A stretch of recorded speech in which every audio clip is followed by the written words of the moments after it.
Welcome সবাইকে career দিশারি একাডেমির YouTube চ্যানেলে। আজকে তাহলে আমরা হিউম্যান ফিজিওলজি পার্ট থেকে আরেকটা খুবই গুরুত্বপূর্ণ চ্যাপ্টার, যেটা হচ্ছে নার্ভাস সিস্টেমের চ্যাপ্টারটা বা স্নায়বিক নিয়ন্ত্রণ ও সমন্বয় সাধন, এই চ্যাপ্টারের এমসিকিউ গুলো নিয়ে আলোচনা করব। তার সাথে যে রিলেটেড টপিক গুলো থাকবে সেইগুলোকেও কিন্তু ডিসকাশন করে যাব। তাহলে প্রথমে আমরা দেখে নিই যে গত কয়েক বছরে এই চ্যাপ্টার থেকে কিরকম কোশ্চেন এসছে। এই চ্যাপ্টার থেকে কিন্তু প্রত্যেক বছরই প্রায় একটা করে কোশ্চেন এসছে। লাস্ট 2023 সালেও কিন্তু এই চ্যাপ্টার থেকে ক্যাটাগরি ওয়ানে কোশ্চেন এসছে। এই চ্যাপ্টারের এমসিকিউ আসার চান্স কিন্তু খুব বেশি। তাহলে ফার্স্টেই আমরা স্টার্ট করছি ক্যাটাগরি ওয়ানের কোশ্চেন দিয়ে। ফার্স্ট কোশ্চেনে কি বলেছে যে দেহের কোন কোষ জন্মের পর আর বিভাজিত হয় না। তাহলে জন্মের পর বিভাজিত হয় না মানে কি, একটা মানুষের জন্মের সময় যতগুলো সেলের পরিমাণ ছিল সেই সেলগুলো হচ্ছে কি মৃত্যু পর্যন্ত সেমই থাকছে সংখ্যাটা। যদি কোনো সেল ডিফেক্ট হয় বা ড্যামেজ হয়, সেটা কি করতে পারে না, আবার পুনর্বিভাজন করে সেই সেলটা তৈরি করতে পারে না। এই ধরনের সেল হচ্ছে কি স্নায়ু কোষ বা নার্ভ সেল।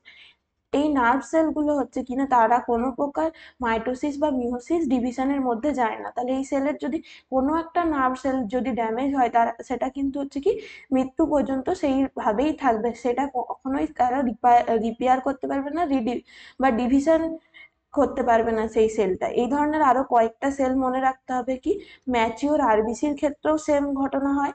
ম্যাচিওর আরবিসি, পরিণত আরবিসি সেলও কিন্তু ডিভাইড করতে পারে না। এছাড়াও হচ্ছে কি হার্টের যে মাসেল সেলগুলো আছে বা কার্ডিয়াক মায়োসাইটস, এরাও কি হয়, কার্ডিয়াক মায়োসাইটস এর একটা স্পেশাল, এরা জি জিরো সেল স্টেজে থাকে।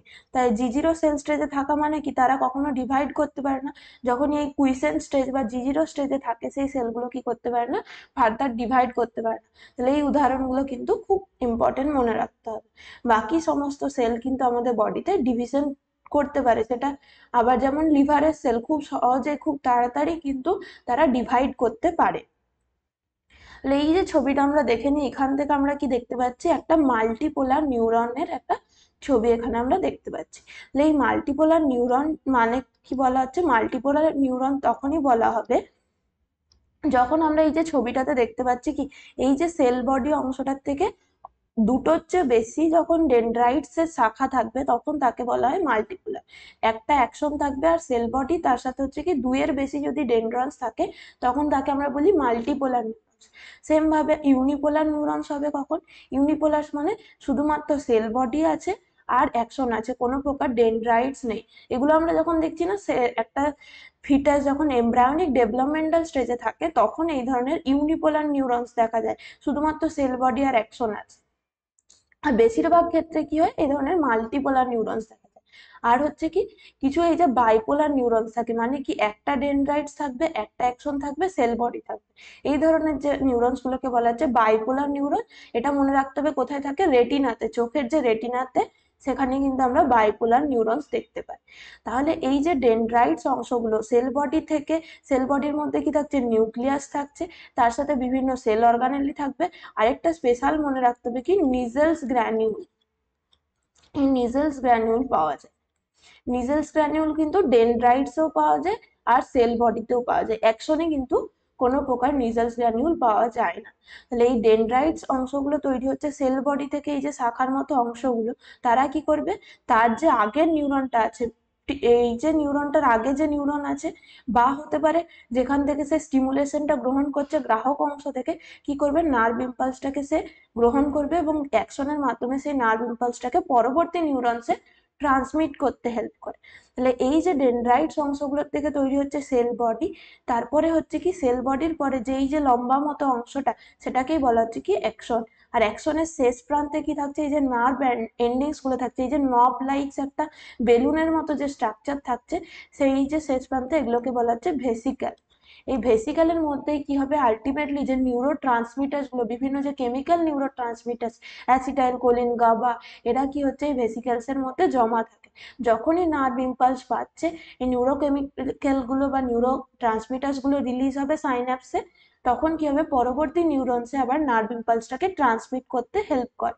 তাহলে এটা হচ্ছে মেইন। আমরা যদি একটা টোটাল যে নার্ভাস সিস্টেমের যে স্ট্রাকচারাল এবং ফাংশনাল ইউনিট হচ্ছে কি নার্ভ, এই নার্ভের স্ট্রাকচার এবং ফাংশন, কমনলি আমরা কি ফাংশন, সেখান থেকে আমরা বুঝতে পারবো এই ছবিটার থেকে। তাহলে আর একটা জিনিস আমরা দেখতে পাচ্ছি কি, এখানে মাইলিন সি। তাহলে এই যে অ্যাকশনকে কাভার করে থাকছে একটা কি, এই যে স্ট্রাকচার তাকে বলা হচ্ছে কি মায়েলিন সিদ। এই যে স্ট্রাকচারটা তৈরি হচ্ছে তার মাঝখানে মাঝখানে কি দেখতে পাচ্ছি আমরা কিছুটা অংশ ফাঁকা থাকছে, যে অংশটা সেই অংশটাকে বলা হয় কি র্যানভিয়ারের নোড বা নোডস অফ র্যানভিয়ার, র্যানভিয়ারের পর্ব, নোডস অফ র্যানভিয়ার। আর হচ্ছে কি আর দুটো কোশ্চেন যেগুলো মনে রাখতে হবে এখান থেকে খুবই ইম্পর্টেন্ট, যেটা হচ্ছে মায়েলিন সিদ। এই যে মায়েলিন সিদ অ্যাকশনকে কাভার করে যে মায়েলিন সিদ থাকছে সবসময় হচ্ছে কি, যদি আমরা পেরিফেরাল নার্ভাস সিস্টেমের কথা বলি, এটা আমরা পরের স্লাইডে আলোচনা করছি, যে আমরা দেখে নিই একবার টোটাল যে হিউম্যান নার্ভাস সিস্টেমকে আমরা যদি ক্লাসিফাই করি, সেখান থেকে কিন্তু অনেকগুলো কোশ্চেন আমরা একসাথে ডিসকাশন করে নিতে পারবো। যেমন হচ্ছে কি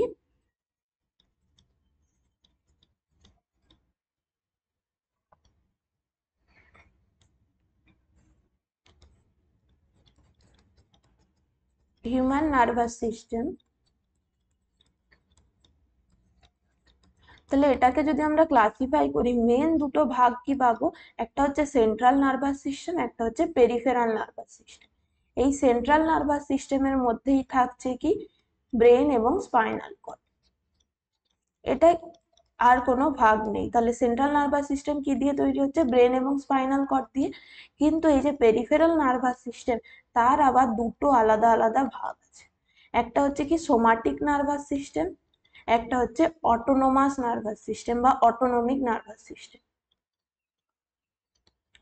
অটোনমিক, তাহলে পেরিফেরাল নার্ভাস সিস্টেমকে আমরা দুটো ভাগ করছি। পেরিফেরাল নার্ভাস সিস্টেমের মধ্যে হচ্ছে somatic nervous system, autonomic nervous.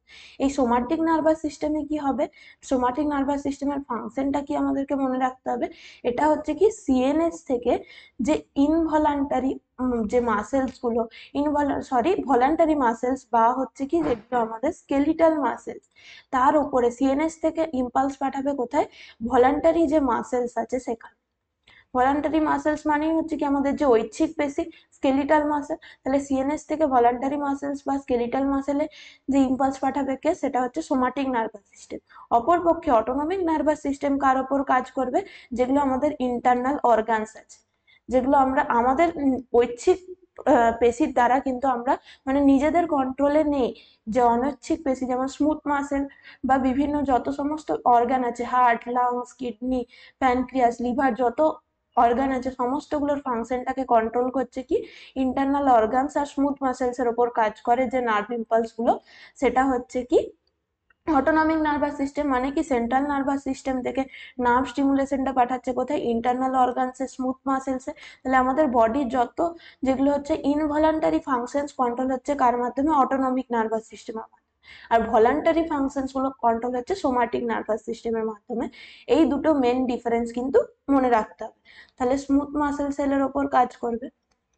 এরপরে এই অটোনমিক নার্ভাস সিস্টেমকে আমরা আবার কি করতে পারি, দুটো ভাগে ভাগ করতে পারি। Autonomic nervous system can also be divided into two parts, একটা হচ্ছে প্যারাসিম্প্যাথেটিক, একটা হচ্ছে সিম্প্যাথেটিক। একটা প্যারাসিম্প্যাথেটিক, একটা সিম্প্যাথেটিক। তাহলে এটা হচ্ছে টোটাল ক্লাসিফিকেশন যদি আমরা দেখি। সিম্প্যাথেটিক প্যারাসিম্প্যাথেটিক দুটোই কি হচ্ছে এই যে internal organ, smooth muscle sell, এগুলোর ওপর কাজ করবে। দুটোরই আলাদা আলাদা কিন্তু ফাংশনস আছে। সিম্প্যাথেটিক যেমন কি হবে, প্যারাসিম্প্যাথেটিক যদি একটা আমরা উদাহরণ বলি, প্যারাসিম্প্যাথেটিক যদি হার্ট রেটটাকে কমাতে সাহায্য করে, অপরপক্ষে সিম্প্যাথেটিক কি করে, হার্ট রেটকে বাড়াতে সাহায্য করে। দুটোই প্যারাসিম্প্যাথেটিক এবং সিম্প্যাথেটিক নার্ভাস সিস্টেম দুটোই হচ্ছে কি ইন্টারনাল অর্গান, স্মুথ মাসেল, যত আমাদের যেগুলো ইনভলান্টারি বডি ফাংশনস আছে সবগুলোকে কন্ট্রোল করে। কোনোটা হতে পারে ইনহিবিটরি, কোনোটা হতে পারে এক্সাইটরি, সেটা হচ্ছে স্পেসিফিক অর্গানের উপর নির্ভর করে। এরপর আমরা যেটা বললাম, এই যে সিএনএস এর মধ্যে ব্রেন আর স্পাইনাল কর্ড, আর পিএনএস এর মধ্যে হচ্ছে পেরিফেরাল নার্ভাস সিস্টেমের মধ্যে আছে সোমাটিক আর অটোনমিক। তাহলে এখানে আমরা যে দেখলাম এই যে নিউরনস এর ক্ষেত্রে যে অ্যাকশনস তৈরি হচ্ছে তার মধ্যে যে মাইলিন সিট থাকছে, এই মাইলিন সিটটা আমরা যদি দেখি সিএনএস এর কথা বলি, মানে ব্রেন আর স্পাইনাল কর্ডে কি দিয়ে তৈরি হবে, অলিগোডেন্ড্রোসাইট সেলস এর মাধ্যমে তৈরি হবে। এটা খুবই ইম্পর্টেন্ট, প্রায় কোশ্চেনে আসে কি দিয়ে তৈরি হচ্ছে মাইলিন সিটটা। তাহলে সেটা সিএনএস এ হবে কি অলিগোডেন্ড্রোসাইট সেলস এর মাধ্যমে, আর সেম ভাবে সেটা যদি পিএনএস এর কথা বলা হয় তাহলে সেটা হবে সোয়ান সেলস এর মাধ্যমে। তাহলে আশা করছি এখানটা সবার ক্লিয়ার হয়েছে। নেক্সট তাহলে আমরা কোশ্চেনে যাব। নেক্সট কোশ্চেনে কি বলেছে যে ভেতর থেকে বাইরের দিকে মেনিনজেস বা মস্তিষ্কের আবরণ ঝিল্লি পরপর থাকে। তাহলে মেনিনজেস হচ্ছে কি, এই যে সিএনএস দেখলাম আমরা, ব্রেন আর স্পাইনাল কর্ডকে কাভার করে যে আবরণটা থাকছে তাকেই বলা হচ্ছে মেনিনজেস। যেমন আমরা আগের দিন পড়েছিলাম কি, যে লাংসের কাভারিং কে বলা হয় প্লুরা, সেম ভাবে মস্তিষ্কের বাইরে যে আবরণীকে কি বলা হচ্ছে তাহলে মেনিনজেস। এই মেনিনজেস আবার হচ্ছে কি তিনটে লেয়ার দিয়ে তৈরি, বাইরে থেকে ভেতরের দিকে বা ভেতর থেকে বাইরের দিকে যেভাবে বলতে পারে। তাহলে এটা যদি আমরা ভেতর থেকে ধরা হয়,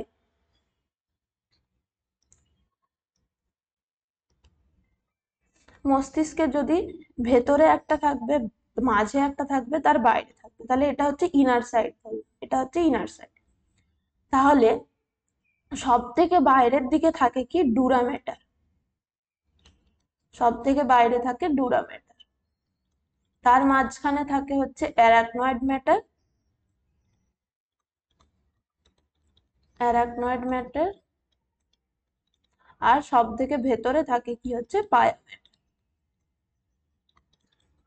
তাহলে যদি বলা হয় ভেতর থেকে বাইরের দিকে তাহলে কি হবে, ভেতর থেকে বাইরের দিকে মানে আগে পায়া ম্যাটার, তারপরে হচ্ছে অ্যারাকনয়েড ম্যাটার, তারপর ডুরা ম্যাটার। তাহলে কোনটা হবে, অপশন ডি কারেক্ট হবে। যদি আবার উল্টোটা বলতো যে বাইরে থেকে ভেতর দিকে, তাহলে সেম সিকোয়েন্সটা কি হয়ে যেত, আলাদা হয়ে যেত। তাহলে সবসময় মনে রাখতে হবে যে মস্তিষ্কের ভেতরের দিকে যেটা থাকছে, মস্তিষ্কের সাথে যেটা সংস্পর্শে থাকছে ব্রেনের সাথে, সেটা হচ্ছে কি পায়া ম্যাটার। আর বাইরের দিকে যেটা হচ্ছে কি স্কালের সংস্পর্শে থাকছে, স্কাল বা খুলির যে সংস্পর্শে থাকছে, সেটা হচ্ছে কি ডুরা ম্যাটার। তাহলে অপশন কোনটা হচ্ছে ডি কারেক্ট হচ্ছে। নেক্সট কি বলেছে, যে সেরিব্রোস্পাইনাল ফ্লুইড বা যেটাকে আমরা বলছি সিএসএফ বা সুষুম্না রস, এটা কোথায় থাকে, এটা কোথায় থাকবে, এই যে অ্যারাকনয়েড ম্যাটারের ভেতরে এই অংশটাতে থাকবে। কোন অংশটাতে, এই অংশটাতে থাকবে, সাব অ্যারাকনয়েড স্পেস বলা হচ্ছে। মানে কি অ্যারাকনয়েড ম্যাটারের নিচের যে স্পেসটা, এখানটাতে কি থাকছে, আমাদের সিএসএফ ফ্লুইডটা জমা থাকে। তাহলে এটাকে বলা হবে কি অ্যারাকনয়েড ম্যাটার এবং পায়া ম্যাটারের মাঝখানের অবস্থা। তাহলে অনেক সময় বলতে পারে কোথায় থাকে, সেটা হবে সাব অ্যারাকনয়েড স্পেস বলা হয়, বা হতে পারে কি অ্যারাকনয়েড ম্যাটার বা পায়া ম্যাটারের মধ্যের অংশটাকে, বা বলে দিতে পারে কি সাব অ্যারাকনয়েড স্পেস।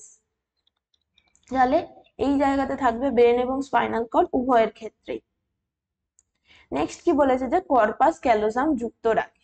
তাহলে কর্পাস ক্যালোসাম আমরা কোথায় দেখতে পাই, গুরু মস্তিষ্ক বা সেরিব্রামকে যদি আমরা ভাগ করা হয়, তাহলে সেরিব্রামের হচ্ছে কি এরকম দুটো গোলার্ধ, একটা হচ্ছে কি রাইট সেরিব্রাল হেমিস্ফিয়ার, একটা হচ্ছে লেফট সেরিব্রাল হেমিস্ফিয়ার। এই যে দুটো অংশকে আলাদা মাঝখানে যে যুক্ত করছে, সেটাকেই বলা হচ্ছে কি কর্পাস ক্যালোসাম।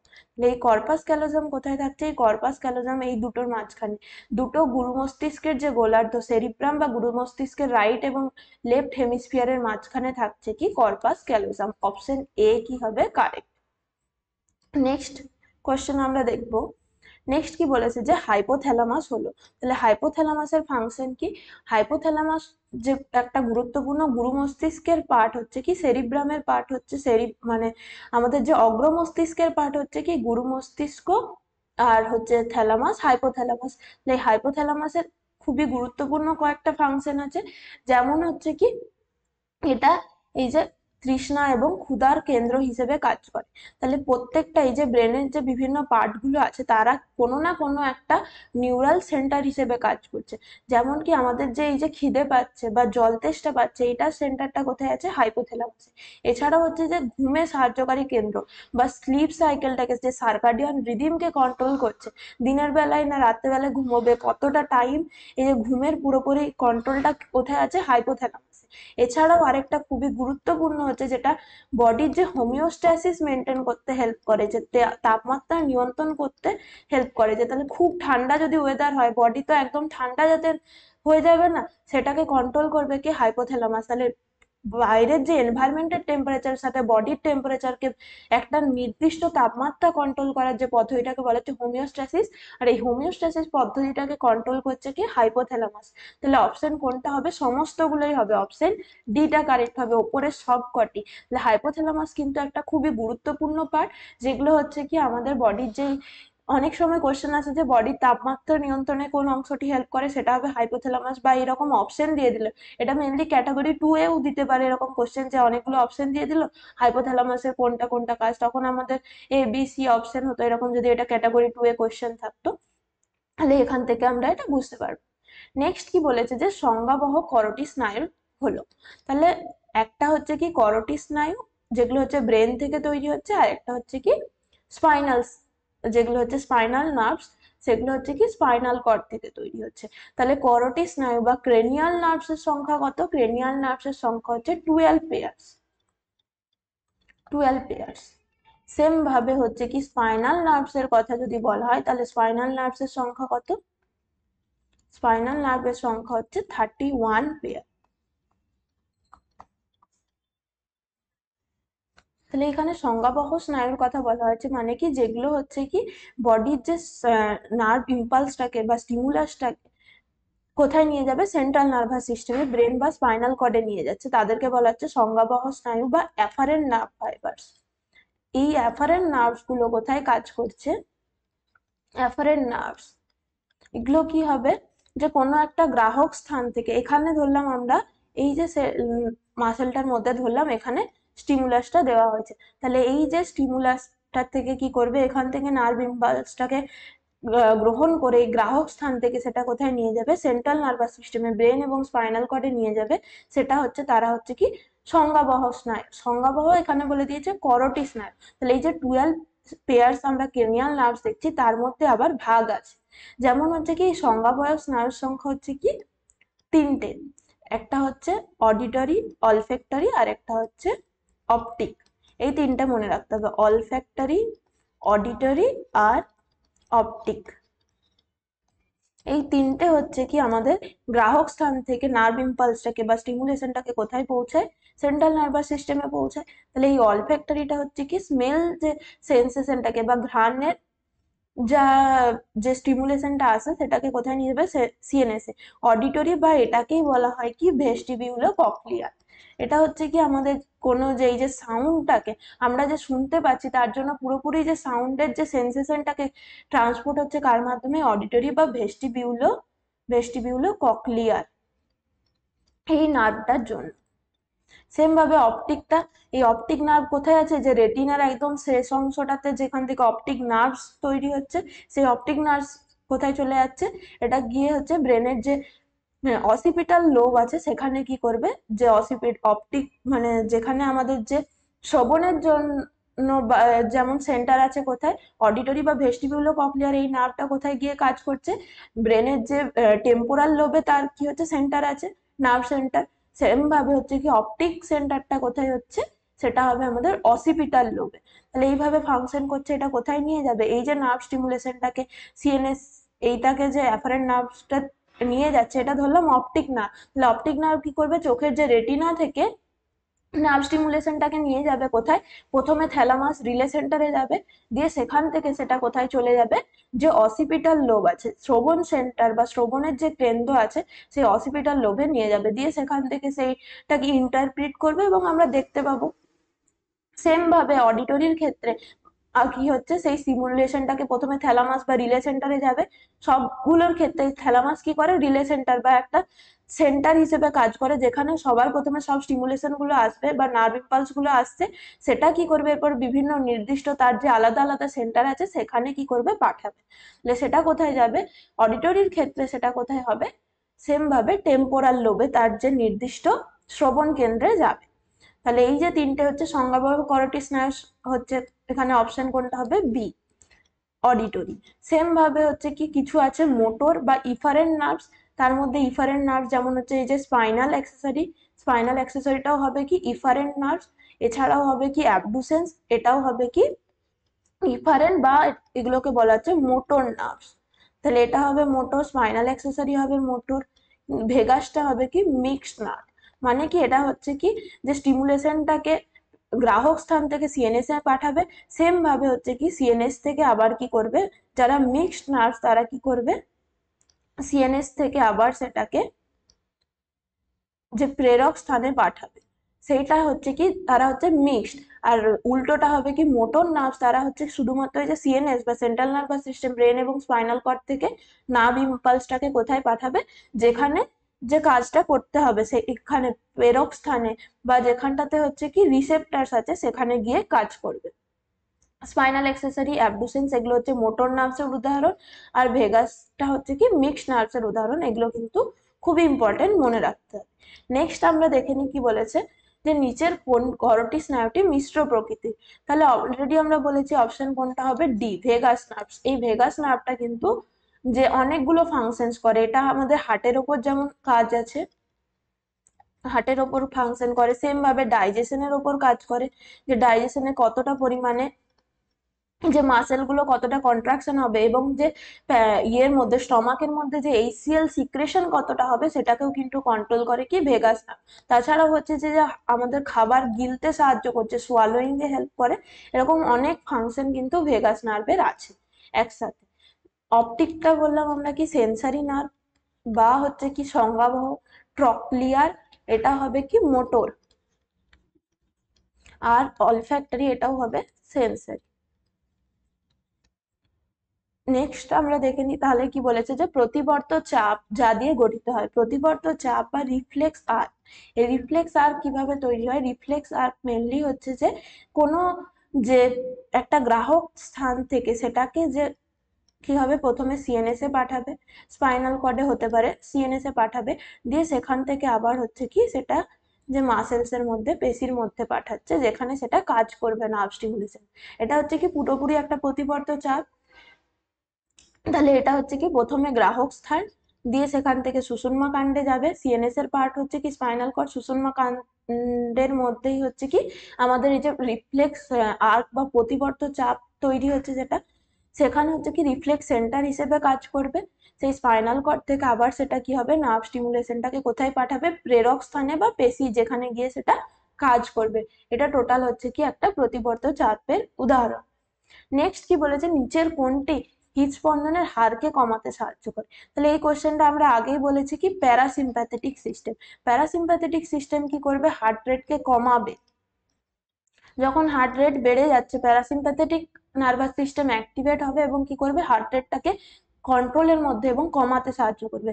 সেম ভাবে যদি কোনো একটা এমার্জেন্সি রেসপন্স, মানে যে ফিয়ার অ্যান্ড সিস্টেম, মানে যখন আমাদের ক্ষেত্রে অ্যাড্রিনাল হরমোন ক্ষরণ হচ্ছে, ফ্লাইট অ্যান্ড রেসপন্স তৈরি হচ্ছে, কোনো একটা ভয়ের মুহূর্তে যখন ফ্লাইট রেসপন্স যেটা বলা হচ্ছে ফাইট অ্যান্ড ফ্লাইট রেসপন্স তৈরি হয়, তখন কি হবে, সিম্প্যাথেটিক নার্ভাস সিস্টেম কাজ করে এবং হার্ট রেটকে বাড়াতে সাহায্য করে। এই যে দুটো ফাংশনস আমাদের হার্ট রেটের ওপর মনে রাখতে হবে, সিম্প্যাথেটিক নার্ভাস সিস্টেম হার্ট রেটকে বাড়ায়, আর প্যারাসিম্প্যাথেটিক নার্ভাস সিস্টেম কি করে, হার্ট রেটকে কমায়। নেক্সট কি বলেছে, একটি নিউরনের অ্যাকশন এবং অন্য নিউরনের ডেনড্রাইটের যে সংযোগকে কি বলে? তাহলে এই যে একটা নিউরনের শেষ প্রান্ত আমরা দেখলাম, সেখানে কি থাকছে, এই ধরনের যে নব লাইক স্ট্রাকচার গুলো থাকছে, এটা শেষ হয়ে গেল। পরের আরেকটা কি হবে, আরেকটা যে সেল তৈরি হচ্ছে পরের যে নিউরন, এটাকে বলছি আমরা কি প্রিসাইন্যাপটিক নিউরনস। তার যে অ্যাকশন পার্টটা থাকছে, অ্যাকশন এন্ডসটা, আর পরবর্তী যে নিউরনসের তার যে ডেনড্রাইটস গুলো তৈরি হচ্ছে কিভাবে, তার যে এই ধরনের এই যে ডেনড্রাইটস গুলো তৈরি হচ্ছে, তাদের মাঝখানের যে সংযোগ স্থলটাকে কি বলা হবে,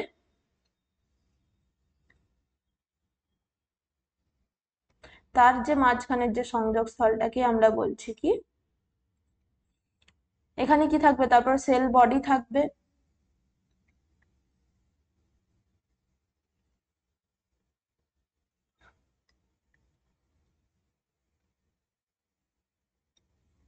দিয়ে আবার পরবর্তী যে অ্যাকশনটা থাকছে।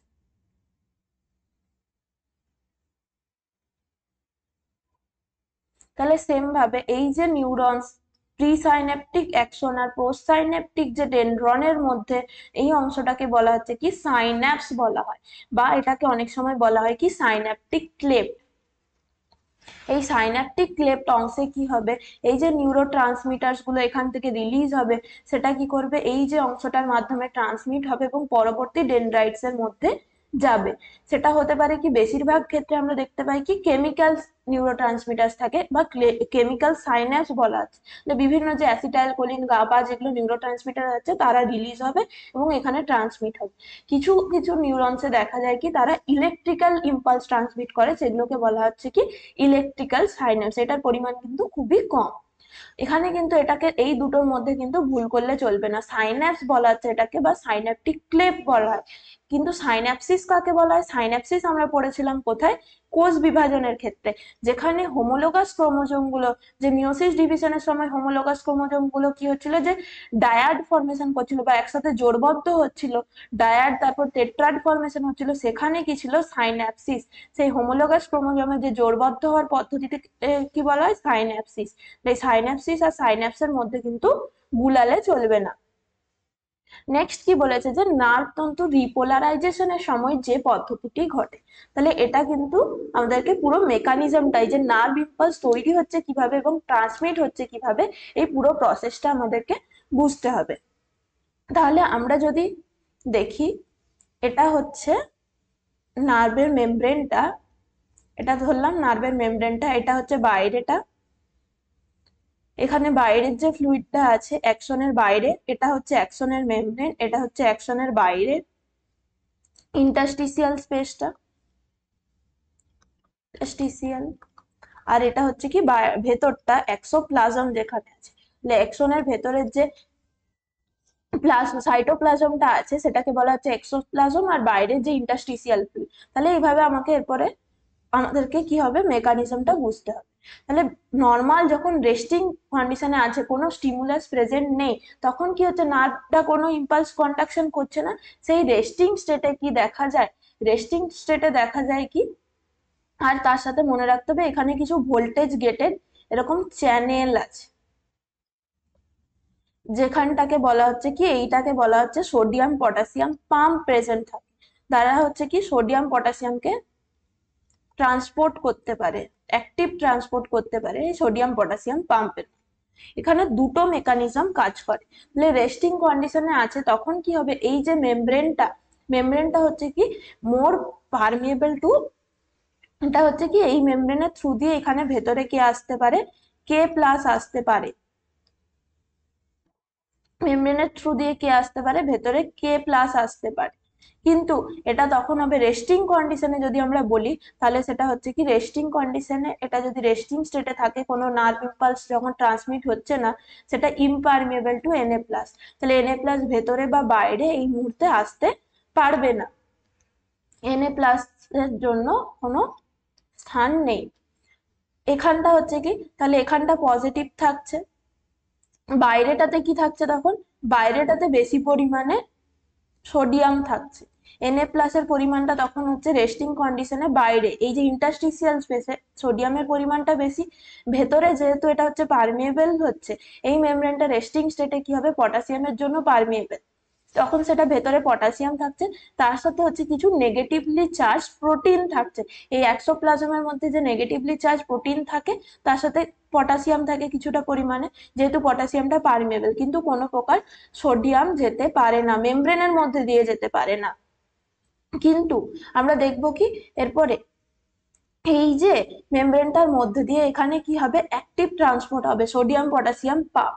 তাহলে এই যে অংশে কি হবে, এখানটাতে পজিটিভ চার্জটা, ভেতরটাতে কি হবে, নেগেটিভ চার্জ তৈরি হবে, ভেতরটা নেগেটিভ চার্জ হবে, বাইরেটা পজিটিভ চার্জ থাকবে, তার জন্য একটা হবে কি পোলারাইজেশন। তাহলে ভেতর থেকে কি হবে, এই যে সোডিয়াম পটাশিয়াম পাম্পের মাধ্যমে তিনটে Na+ যদি বাইরে যায়, ভেতরে কি হচ্ছে, দুটো পটাশিয়াম আয়ন ভেতরে যাচ্ছে, 2K+ ভেতরে যাবে। এইভাবে এই যে সোডিয়াম পটাশিয়াম পাম্পের মাধ্যমে ট্রান্সপোর্ট হবে কি, অ্যাক্টিভ ট্রান্সপোর্ট, তিনটে সোডিয়াম ইন্টারস্টিসিয়াল স্পেসে যাবে, ভেতরে আসছে কি দুটো পটাশিয়াম।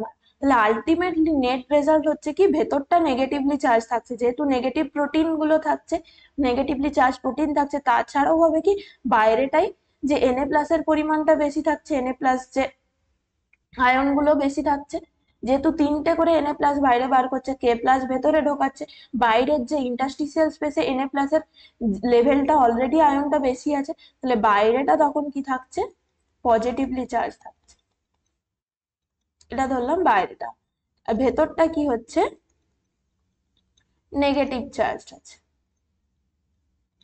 বাইরেটা নেগেটিভ, সরি ভেতরটা মানে এই যে মেমব্রেনের ভেতরটাতে থাকছে নেগেটিভলি চার্জ, বাইরেটা হচ্ছে পজিটিভলি চার্জ। তাহলে এইখানে এই যে দুটো আমরা কি জানি, এখানের মধ্যে যে দুটো মেমব্রেনের বাইরে এবং ভেতরে যে গ্রেডিয়েন্টের একটা ডিফারেন্স তৈরি হচ্ছে, পোটেনশিয়াল ডিফারেন্সে তৈরি হয়, তাকে বলা হচ্ছে কি রেস্টিং পোটেনশিয়াল। তাহলে রেস্টিং কন্ডিশনে এই যে বাইরে মেমব্রেনের বাইরের দিকটা পজিটিভলি চার্জ থাকছে আর ভেতরটা হচ্ছে কি মেমব্রেনের ভেতরটা নেগেটিভলি চার্জ থাকছে, এই যে পোটেনশিয়াল ডিফারেন্সটা তৈরি হচ্ছে সেটাকে বলছি কি আমরা রেস্টিং পোটেনশিয়াল।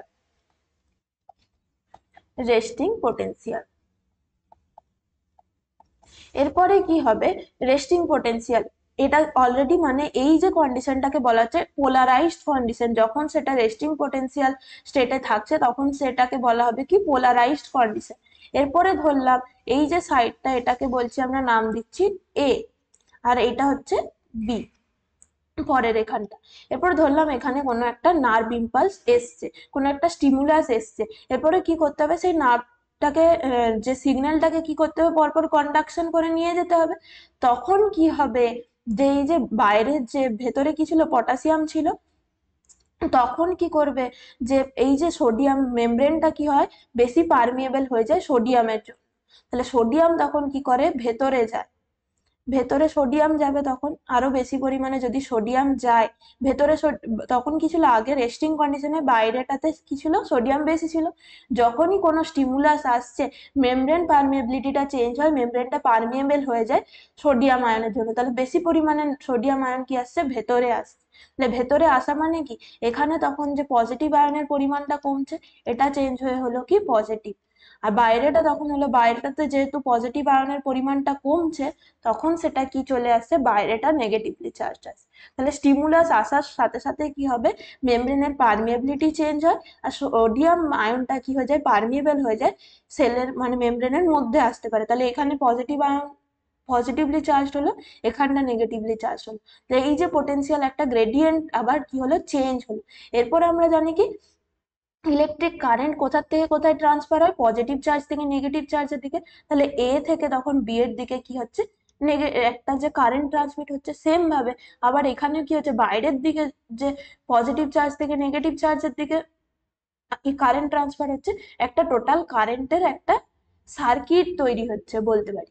তাহলে এরকম ভাবে প্রত্যেকটা, তারপরে এখানটা আবার কি হবে, পজিটিভলি চার্জ হচ্ছে, দিয়ে সেখান থেকে আবার পরের বিএস থেকে সি তে যাচ্ছে, এরকম ভাবে পরপর কি হবে, নার্ভ ইম্পালসটা ট্রান্সমিট হতে থাকবে। তাহলে কি পুরোটাই কিসের উপর নির্ভর করছে, এই যে মেমব্রেন পারমিয়েবিলিটির উপর, পজিটিভলি চার্জ হচ্ছে একবার ভেতরটা, একবার বাইরেটা পজিটিভলি চার্জ হচ্ছে। তাহলে রেস্টিং কন্ডিশনে কি থাকছে, ভেতরটা নেগেটিভলি চার্জ, বাইরেটা পজিটিভলি চার্জ।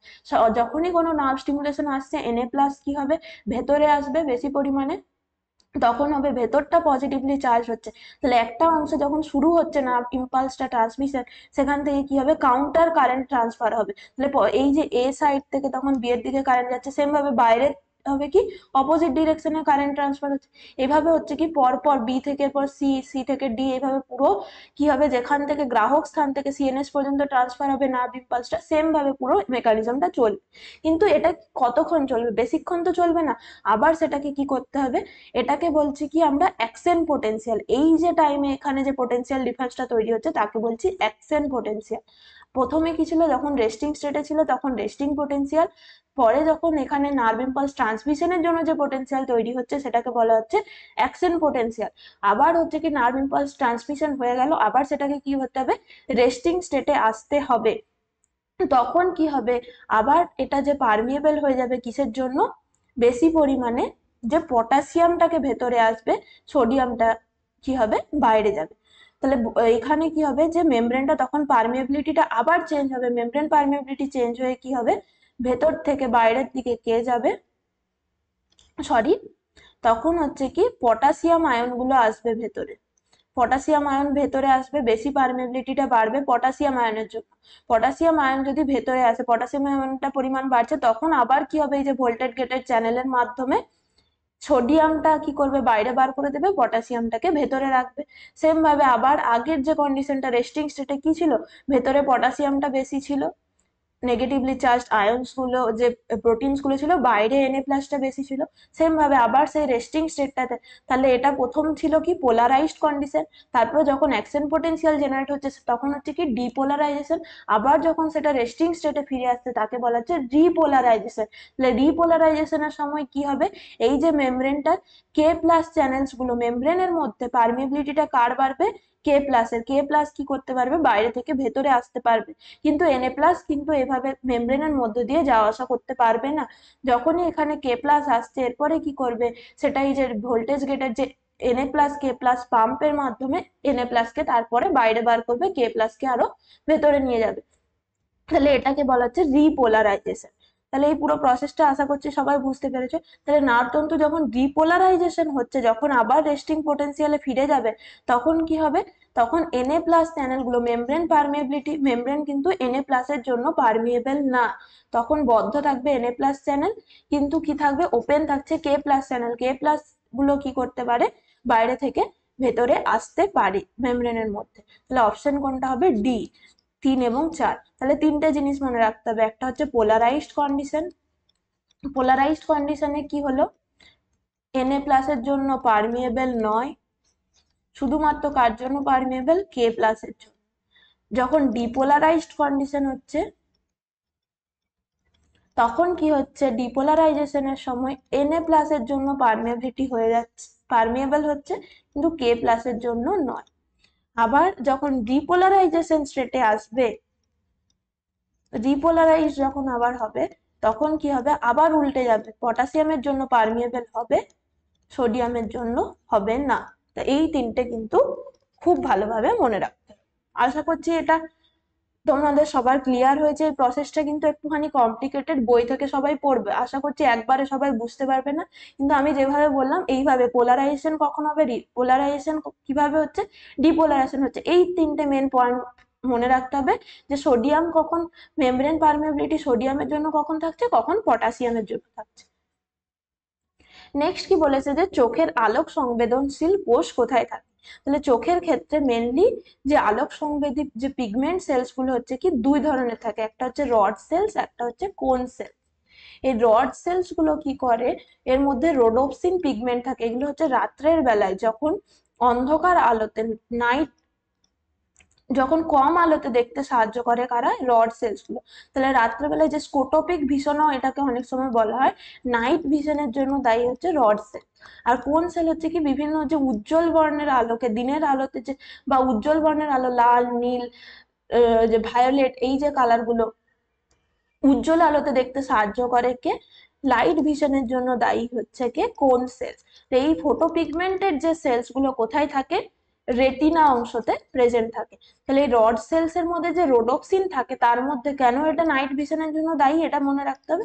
রোডোপসিন বলে একটা পিগমেন্ট থাকে, রোডোপসিন পিগমেন্টটা হচ্ছে কি কোথার থেকে আসছে, ভিটামিন এ থেকে আসে। এই ভিটামিন এ কি করে, নাইট ভিশনের জন্য খুব ভালো হেল্পফুল। যখনই আমরা একটা মনে রাখতে হবে কি, ভিটামিন এর ডেফিসিয়েন্সির জন্য আমরা কি দেখি, যে নাইট ব্লাইন্ডনেস বা রাত কানা এই রোগটা দেখা যায়। তাহলে এই যে রোডোপসিন পিগমেন্টটা তার জন্য দায়ী। যদি ভিটামিন এর অভাব হয় তাহলে কি হচ্ছে, রোডোপসিন পিগমেন্টটা তৈরি হতে পারছে না, তখন নাইট ভিশনে কি হবে, প্রবলেম হবে। নেক্সট দেখে নিই কি বলেছে, যে নিজেল বডি তৈরি হয় কোনগুলি দ্বারা। আমরা যে নিজেল বডি বা নিজেল গ্র্যানিউলস বললাম, কোথায় কোথায় ছিল, যে নিউরনসের ডেনড্রাইটস আর সেল বডির মধ্যে ছিল। এটা মেনলি কি দিয়ে তৈরি হচ্ছে, মুক্ত রাইবোসোম বা ফ্রি রাইবোসোম এবং রাফ এন্ডোপ্লাজমিক রেডিকুলাম দিয়ে তৈরি। এগুলো দুটোই হচ্ছে কি প্রোটিন সংশ্লেষে হেল্প করে, এই প্রোটিন সিনথেসিসের জন্য হেল্প করে, যেহেতু নিসেলস গ্র্যানিউলস গুলো কি করে, প্রোটিন সিনথেসিসে হেল্প করে। তাহলে রাইবোসোম এবং রাফ এন্ডোপ্লাজমিক রেটিকুলাম দুটোই কি করে, প্রোটিন সিনথেসিস করে। আর সেম ভাবে আরেকটা ইম্পর্টেন্ট কোশ্চেন এখান থেকে মনে রাখতে হবে, যে স্মুথ এন্ডোপ্লাজমিক রেটিকুলাম এটা কি করে, লিপিড সিনথেসিসে হেল্প করে বডিতে। তাহলে এইভাবেও কোশ্চেন দিতে পারে, যেটা আমাদের সেল অর্গানেলের চ্যাপ্টারটা আছে সেখান থেকে, যে রাফ এন্ডোপ্লাজমিক রেটিকুলাম কি প্রোটিন সিনথেসিসে হেল্প করে, আর স্মুথ এন্ডোপ্লাজমিক রেটিকুলাম কি করে, লিপিড সিনথেসিস, বিভিন্ন যে স্টেরল মলিকুলস গুলো, স্টেরয়েড মলিকুলস, বিভিন্ন যে লিপিড বা ফ্যাট জাতীয় যত সমস্ত এনজাইম হরমোনস আছে সেগুলোকে ক্ষরণ করতে সাহায্য করে কে, স্মুথ এন্ডোপ্লাজমিক রেটিকুলাম।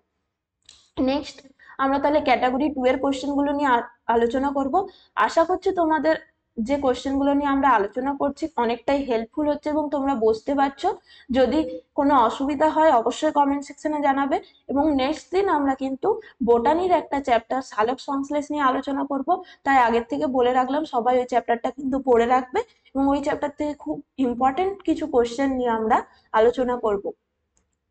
নেক্সট আমরা তাহলে ক্যাটাগরি 2 এর কোশ্চেন গুলো দেখে নিই। কি বলেছে যে মাইলিন আবরণীর সঙ্গে কোনগুলি সম্পর্কিত।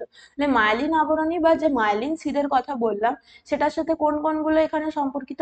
সোয়ান সেল দেখলাম, যেহেতু এটা হচ্ছে কি যে সোয়ান সেল দিয়ে গঠিত হচ্ছে পেরিফেরাল নার্ভাস সিস্টেমে, এছাড়াও হচ্ছে কি এটা অ্যাক্সনের চারিদিকে কভার করে থাকছে, তাহলে অ্যাক্সনের সঙ্গে সম্পর্কিত হবে।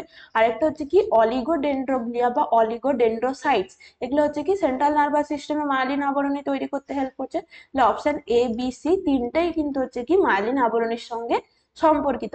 আর এই যে অ্যাস্ট্রোগ্লিয়া বা অ্যাস্ট্রোসাইট সেলস গুলো, এগুলো কোথায় প্রেজেন্ট থাকে, শুধুমাত্র সেন্ট্রাল নার্ভাস সিস্টেমে ব্রেন আর স্পাইনাল কর্ডে এই ধরনের সেলস গুলো পাওয়া যায়। এগুলো এক ধরনের কি গ্লায়াল সেলস এর উদাহরণ। নেক্সট কি বলেছে, হাইপারমেট্রোপিয়াতে সঠিক তথ্যগুলি হলো। হাইপারমেট্রোপিয়া মানে কি, সে কাছের যে বস্তুগুলোকে দেখতে পাবে না, নিয়ার ভিশনটা কি হবে, নষ্ট হবে। মানে কি কাছের জিনিস সে দেখতে পাবে না, নিয়ার ভিশনটা থাকবে না, কিন্তু সে হবে কি দূরের জিনিস দেখতে পাবে, ফার সাইটেডনেস, ওই জন্য বলা হয় দূরের জিনিস ঠিকঠাক দেখতে পাবে কিন্তু কাছের জিনিস সামনে লেখা আছে বা ছোট লেখা যেগুলো সামনে পড়ছে বই পড়তে অসুবিধা হবে, সেই ফার সাইটেডনেস হচ্ছে। আর এর জন্য কি হবে, যে স্ট্রাকচারটা কি হয় মেনলি দেখা যায় যে আমাদের অক্ষিগোলকের যেটা, এটা যদি আমরা অক্ষিগোলকের কি হয় যে সাইজটা ছোট হয়ে যায়। অক্ষিগোলকটা যখনই ছোট হয়ে যাচ্ছে তখন কি হবে,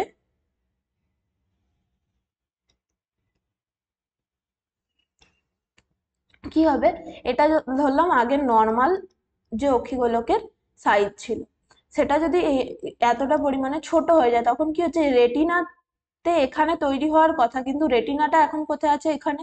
তার জন্য কি হবে, ইমেজ ফরমেশন হচ্ছে কোথায়, এখানে তৈরি হচ্ছে। প্রথমে যে জায়গায় নর্মাল কন্ডিশনে যে অক্ষিগোলকের যেটা সাইজ ছিল সেখানে ইমেজ তৈরি হওয়ার কথা, কিন্তু এই যে নিয়ার ভিশনটা যখন ঠিকঠাক ভাবে দেখতে পারে না তখন কি দেখা যায় যে অক্ষিগোলকের এই যে সাইজটা ছোট হয়ে যায়। তার মানে রেটিনাটা কোথায় চলে আসছে, এই অংশে চলে আসছে।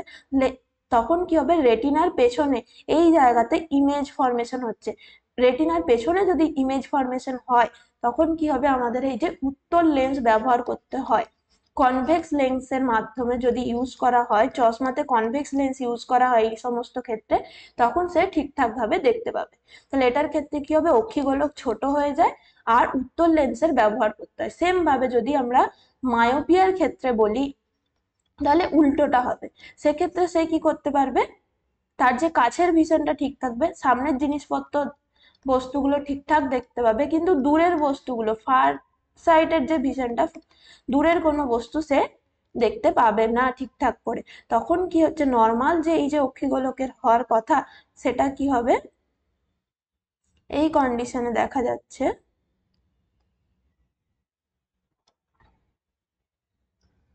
নর্মাল এখানে থাকার কথা ছিল কিন্তু অক্ষিগোলকের সাইজটা কি হয়েছে, এখানে বেড়ে গেছে। তার জন্য রেটিনাটা কোথায় চলে গেছে, এখানে। রেটিনা বর্তমানে কোথায় আছে, এই অংশে, কিন্তু ইমেজটা আদতে যেখানে তৈরি হওয়ার কথা ছিল সেখানে তৈরি হচ্ছে। মানে কি রেটিনার আগেই ইমেজ ফরমেশন হয়ে যাচ্ছে। সেক্ষেত্রে কি অবতল লেন্স ব্যবহার করতে হয়, তাহলে মায়োপিয়ার ক্ষেত্রে কি হয়, কনকেভ লেন্স ইউজ করতে হয়। কনকেভ লেন্স ইউজ করলে এই ধরনের যে ত্রুটিগুলোকে কি করা যায়, দূর করা যায়। তাহলে মনে রাখতে হবে কি, মায়োপিয়ার ক্ষেত্রে রেটিনার আগে কি তৈরি হচ্ছে, রেটিনার আগে ইমেজ ফরমেশন হয়। আর যেটা আমাদের হাইপারমেট্রোপিয়ার ক্ষেত্রে কি হবে, রেটিনার পেছনে ইমেজ ফরমেশন হবে। নেক্সট কি বলেছে যে নিচের কোন জোড়াগুলি সঠিকভাবে মিলিত হয়েছে। তাহলে এই যে আমরা বললাম টোটাল আমাদের ব্রেনের যে চারটে অংশ বা চারটে লোব আছে, এটা হচ্ছে ফ্রন্টাল, একটা হচ্ছে অসিপিটাল, টেম্পোরাল, আর একটা হচ্ছে প্যারাইটাল। অসিপিটাল, প্যারাইটাল আর টেম্পোরাল, চারটের কিন্তু আলাদা আলাদা ফাংশনস আছে। সব থেকে বেশি ইম্পর্টেন্ট যেটা হচ্ছে কি ফ্রন্টাল লোব। তাহলে একদম যে মাথার সামনের দিকে যে অংশটা, এই অংশটা হচ্ছে কি ফ্রন্টাল পার্টটা যেখানে থাকছে সেটাকে বলা হচ্ছে ফ্রন্টাল লোব। এই ফ্রন্টাল লোবের অনেকগুলো ফাংশনস আছে, যেমন কি ঐচ্ছিক পেশি, যে ভলান্টারি মাসেল, আমরা যে বডির হাত পা নাড়াতে পারছি, বিভিন্ন যে মাসেলের মুভমেন্ট করতে পারছি, সেটাকে নিয়ন্ত্রণ করছে কি ফ্রন্টাল লোব। এছাড়াও হচ্ছে কি এই যে ব্যক্তিত্ব মেধা নিয়ন্ত্রণ, মানে কি বিভিন্ন যে ইন্টেলিজেন্স, হায়ার কগনিটিভ ফাংশন, যেগুলো পার্সোনালিটি, ইন্টেলিজেন্স, ইমোশন কন্ট্রোল করবে কে ফ্রন্টাল লোব। তাহলে এইগুলো হচ্ছে মেন ফাংশনস। এখানে তাহলে কোন অপশনটা, প্যারাইটাল লোবটা ভুল আছে। প্যারাইটাল লোব কিন্তু ব্যক্তিত্ব এবং মেধা নিয়ন্ত্রণ। তাহলে হায়ার কগনিটিভ ফাংশন যা থাকবে, যেগুলো হচ্ছে আমাদের যে বিভিন্ন অ্যারিথমেটিক এবিলিটি, ইন্টেলিজেন্স, ইমোশন, তার সাথে সাথে হচ্ছে কারোর পার্সোনালিটি, বিভিন্ন যে প্রবলেম সলভিং এবিলিটি, সবগুলো কন্ট্রোল করছে কে ফ্রন্টাল লোব। প্যারাইটাল লোবে কি হবে, মেনলি যে সেন্সারি স্টিমুলেশন, যে বিভিন্ন যে সেন্সেশন গুলো আমাদের বডির যে 5টা সেন্সেশন আছে, সমস্ত সেন্সরি যে স্টিমুলেশন গুলোকে কন্ট্রোল করে বা সেন্সারি ফাংশন গুলোকে কন্ট্রোল করে কে প্যারাইটাল লোব।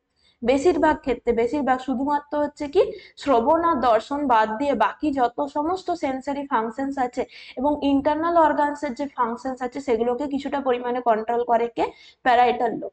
আর অসিপিটাল লোবটা মেনলি বলা হচ্ছে কি, এটাকে বলা হয় যে দর্শনের অনুভূতি কেন্দ্র হিসেবে কাজ করে, বা আমাদের যে অপটিক নার্ভের যেটা সেন্টার, সেটা হচ্ছে কোথায়, অসিপিটাল লোবে। সেম ভাবে টেম্পোরাল লোব, এই যে কানের দুপাশের যে অংশটা, এটাকে বলা হচ্ছে কি টেম্পোরাল লোব। সেখানে কি হচ্ছে, যে যে অডিটরি স্টিমুলাস গুলো যাবে ওখানে এবং সেটাকে প্রসেসিং করবে এবং ইন্টারপ্রেট করবে, সেটা হচ্ছে কাজ কাজ টেম্পোরাল লোবে। তাহলে এগুলো অপশন কোনটা কোনটা কারেক্ট হচ্ছে, এ, সি এবং ডি। নেক্সট কি বলেছে, নিচের কোন কাজগুলি থ্যালামাস কাজ সম্পন্ন করে। তাহলে আমরা যদি মস্তিষ্কের ভাগ করা হয়, তাহলে প্রথমে আসছে কি অগ্র মস্তিষ্ক। অগ্র মস্তিষ্ক বা যেটাকে বলছি আমরা ফোর ব্রেন, আরেকটা হচ্ছে কি মিড ব্রেন, আরেকটা হচ্ছে লঘু মস্তিষ্ক বা হিন্ড ব্রেন। তাহলে এই ফোর ব্রেনের আবার কি আছে, 3টে ভাগ, সেরিব্রাম,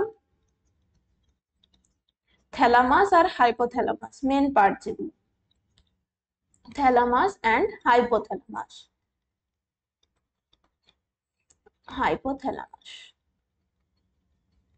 হলো, মিড ব্রেনের কোনো ভাগ নেই। আর হিন্ড ব্রেনের হচ্ছে কি, যেটা হচ্ছে pons medulla oblongata, pons medulla oblongata, আর একটা হচ্ছে কি সেরিবেলাম বা লঘু মস্তিষ্ক। পশ্চাৎ মস্তিষ্কের মধ্যে আসছে কি লঘু মস্তিষ্ক। তাহলে পন্স মেডুলা অবলাঙ্গাটা, যেগুলো হচ্ছে আমাদের রেসপিরেটরি সেন্টার হিসেবে কাজ করছিল, তার সাথে হবে কি সেরিবেলাম। আর এই তিনটাকে মনে রাখতে হবে যে মিড ব্রেন, পন্স আর মেডুলাকে একসাথে বলা হয় ব্রেন স্টেম। মিড ব্রেন কাকে কাকে, মিড ব্রেন, পন্স আর মেডুলাকে একসাথে বলা হয় কি ব্রেন স্টেম, ব্রেন স্টেম।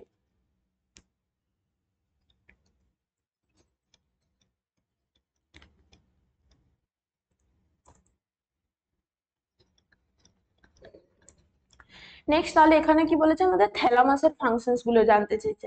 একটা খুবই ইম্পর্টেন্ট, যেটা সবাই জানো, কি হয় যে রিলে সেন্টার বা প্রেরক স্থান হিসেবে কাজ করে। তাহলে যত যে এই যে সংজ্ঞাবহ স্নায়ুর মাধ্যমে যে সমস্ত নার্ভ ইম্পালস গুলো আসে, স্টিমুলেশনস গুলো আসে, সমস্ত প্রথমে কোথায় যায়, এই যে থ্যালামাসে যায় বা রিলে সেন্টার। সেটা একটা সেন্টার হিসেবে কাজ করছে, যেখান থেকে সমস্ত সেন্সেশন, সমস্ত নার্ভ ইম্পালস কোথায় আসবে, থ্যালামাসে আসবে, এবং সেটা কি করবে, নির্দিষ্ট করে যে তার যে নির্দিষ্ট আলাদা আলাদা সেন্টার আছে প্রত্যেকটা, সেখানে ট্রান্সমিট করতে হেল্প করে, তাই তাকে বলা হচ্ছে রিলে সেন্টার।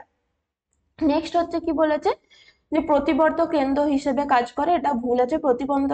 প্রতিবর্তী কেন্দ্র হিসেবে কাজ করবে না, এটা কোথায়, মেনলি স্পাইনাল কর্ড কাজ করে যে রিফ্লেক্স সেন্টার হিসেবে। এছাড়া কি হবে, যে জাগরণ বা সতর্কীকরণ প্রক্রিয়াতে হেল্প করে, যে মানুষ কনসাসনেস যেটা মেনটেন করছে, কনসাস না আনকনসাস, এটাকে পুরোপুরি কন্ট্রোল করবে কে, থ্যালামাস। কনসাসনেস কন্ট্রোল করবে। তাছাড়াও হচ্ছে কি এই যে বললাম হায়ার কগনিটিভ ফাংশন যেগুলো ফ্রন্টাল লোবের দ্বারা কন্ট্রোল হচ্ছে সেগুলোই হচ্ছে কি থ্যালামাসেরও ফাংশন। ব্যক্তিত্ব, সামাজিক, আবেগ, ইমোশন, ইন্টেলিজেন্স সমস্তগুলো হচ্ছে কি থ্যালামাসের দ্বারা কন্ট্রোল হচ্ছে। তাহলে থ্যালামাস, হাইপোথ্যালামাস এই দুটোর ফাংশনস কিন্তু খুবই গুরুত্বপূর্ণ। বই থেকে ডিটেলসে কিন্তু এগুলো আমরা যে অপশনগুলো আজকে আলোচনা করলাম থ্যালামাস হাইপোথ্যালামাস দুটোরই ফাংশনস আলোচনা করেছি। তা বাদ দিয়েও যা যা আছে ফাংশন সেগুলোকে কিন্তু ডিটেলসে একটু পড়ে রাখতে হবে। যে কোনো অপশন দিয়ে এরকম ভাবে যে ক্যাটাগরি 2 এর কোশ্চেন কিন্তু আসতে পারে। নেক্সট বলেছে কি অ্যাকশনের আবরণীগুলি হলো। তাহলে অ্যাকশনের কি কি আবরণী আছে? তাহলে অ্যাকশনের বাইরে কি থাকছে? মাইলিন সিদ একটা আবরণী থাকছে। তাছাড়াও কি হবে লেমা, এই যে লেমাটা মানে হচ্ছে কি বাইরের যে মেমব্রেন কে বলা হচ্ছে। লেমা মানেই হচ্ছে আবরণী বা মেমব্রেন বলা হয়। তাহলে অ্যাকশনের বাইরে কি থাকে? অ্যাক্সোলেমা থাকে, এটা হবে। এছাড়াও হচ্ছে কি পুরো নিউরনসের মানে ডেনড্রনস, সেল বডি, অ্যাকশন পুরোটার বাইরে কি থাকবে? নিউরিলেমা। পুরো নিউরনকে কাভার করে থাকে কি নিউরিলেমার নাম থেকে পাচ্ছি লেমা মানে হচ্ছে কি মেমব্রেন বা আবরণী। তাহলে পুরো নিউরনটাকে যে কাভার করছে তাকে বলা হচ্ছে নিউরিলেমা বা নিউরোলেমা বলা হয়। তাহলে অ্যাকশন পার্টটাকেও কি কাভার করবে? পুরো নিউরনকে যদি কাভার করে থাকে তাহলে সবার প্রথমে এটা যদি ধরলাম অ্যাকশন পার্টটা, তার বাইরে কি থাকছে? এরকম মাইলিন সিট থাকছে। তাছাড়াও কি হবে? অ্যাকশনের বাইরে থাকবে অ্যাক্সোলেমা। আর পুরো নার্ভ ফাইবারসটাকে পুরো নিউরনটাকে কাভার করে থাকবে কে? নিউরিলেমা। তাহলে তিনটেই হচ্ছে কি অ্যাকশনের কাভারিং। পুরো নিউরনসকে যেহেতু কাভার করছে তাহলে অ্যাকশনকেও কাভার করবে নিউরিলেমা, তার সাথে অ্যাকশনের কাভারিং এক্সোলেমা আর মাইলিন সিট। তাহলে আশা করছি তোমাদের এগুলো সবাইকার বুঝতে এই চ্যাপ্টারের যা এমসিকিউ আছে সেগুলো ক্লিয়ার হয়েছে। কোনো ডাউট থেকে থাকলে অবশ্যই কমেন্ট সেকশনে লিখবে। তোমাদের কোনো জানার কোয়েশ্চেন থাকলে কমেন্ট সেকশনে লিখবে, তার অ্যান্সার দিয়ে দেবো। নেক্সট দিন আমরা তাহলে সালোক সংশ্লেষ নিয়ে আলোচনা করব, যেটা আমাদের বোটানির পার্ট থেকে খুবই একটা ইম্পর্টেন্ট চ্যাপ্টার। সবাই এটা পড়ে রাখবে এবং নেক্সট দিনের ক্লাসে তাহলে তোমরা আমি কোয়েশ্চেন গুলো অ্যান্সার দেওয়ার আগে নিজেরা চেষ্টা করবে সেই কোয়েশ্চেন গুলোর অ্যান্সার দিতে পারছো কিনা। থ্যাংক ইউ সবাইকে। নেক্সট ভিডিওতে তাহলে তোমাদের সাথে দেখা হবে।